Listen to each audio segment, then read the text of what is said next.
சென்னையில் நாளை 2 இடங்களில் பிரச்சாரம் செய்ய தாவேக தலைவர் விஜய்க்கு அனுமதியானது வழங்கப்பட்டிருக்கிறது. இது தொடர்பான முக்கிய செய்தியை நாம் பார்த்து வருகிறோம். கூடுதல் விவரங்களோடு இணைகிறார் எமது செய்தியாளர் சாலமன். வணக்கம். எந்தெந்த இடங்கள்ல எத்தனை மணிக்கு நாளைக்கு பிரச்சாரம் மேற்கொள்ள இருக்கிறார் விஜய்? விரிவான தகவல்களை பதிவு பண்ணுங்க.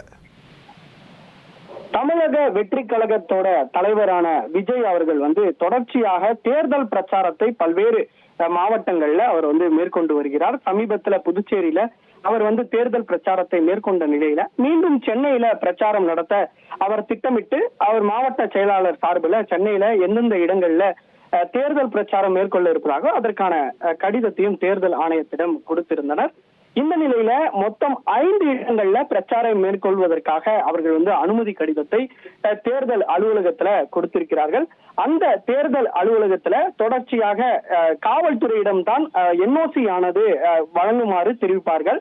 அதன்படி அங்க தமிழக வெற்றி கழகத்தோட தலைவர் விஜய் அந்த இடங்கள்ல பிரச்சாரம் மேற்கொள்வதற்காக உகந்த பகுதி தானா, அங்கு போக்குவரத்து நெரிசல் ஏற்படுமா, பாதுகாப்பு சம்பந்தமான வசதிகள் இருக்கிறதா, என்ன மாதிரியான விளக்கங்கள் கேட்பார்கள். அதன்படி குறிப்பாக போலீசார் அந்தந்த பகுதி போலீசார் தொடர்ச்சியாக ஆய்வு மேற்கொண்டு அந்த பகுதி சரியானவை தானா என்பது தொடர்பாக அவர்கள் விசாரணை செய்து அதற்கு தடையில்லா சான்றிதழ் சர்டிபிகேட்டை தேர்தல் அலுவலகத்தில் கொடுப்பார்கள். அதன்படிதான் அதன் பிறகுதான் அனுமதி கொடுப்பார்கள். அதே போலத்தான் மொத்தம் 5 இடங்கள்ல, அதாவது விருகம்பாக்கம், அண்ணா நகர், டி நகர், வில்லிவாக்கம் உள்ளிட்ட 5 இடங்கள்ல மொத்தமாக அவர்கள் பிரச்சாரம் மேற்கொள்வதற்காக அனுமதி கடிதத்தை கொடுத்தனர். அதன்படி போலீசார் 2 இடத்திற்கு மட்டுமே இதுவரை அனுமதியானது கொடுக்கப்பட்டிருக்கிறது. வில்லிவாக்கத்தில் இருக்கக்கூடிய அந்த சிட்கோ நகர் சந்திப்புல அனுமதியானது அளிக்கப்பட்டிருக்கிறது. காலை 11 மணி அளவுல அந்த பிரச்சாரத்தை மேற்கொள்வார்கள் எனவும் குறிப்பிடப்பட்டிருக்கிறது. அதே போல டி நகர் முத்துரங்கன் சாலை சந்திப்புல அனுமதியானது கொடுக்கப்பட்டிருக்கிறது.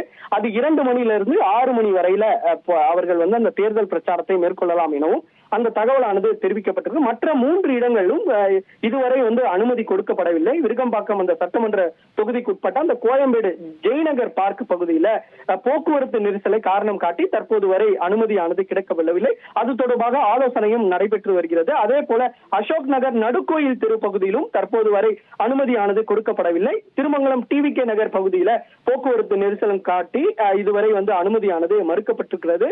90% வரை இந்த 3 பகுதிகளுக்கு அனுமதி கிடைக்க பெறாது எனவும் ஒரு தகவலானது தெரிவிக்கப்பட்டிருக்கிறது. கடந்த முறை இதே போன்று தான் இந்த பிரச்சாரம் மேற்கொள்ள போது தாவேகா தலைவர் விஜய் அவர்கள் பிரச்சாரம் மேற்கொண்ட போது 2 தொகுதியில பிரச்சாரம் மேற்கொள்ள முடியாத நிலை தெரிவிக்கப்பட்டது. குறிப்பாக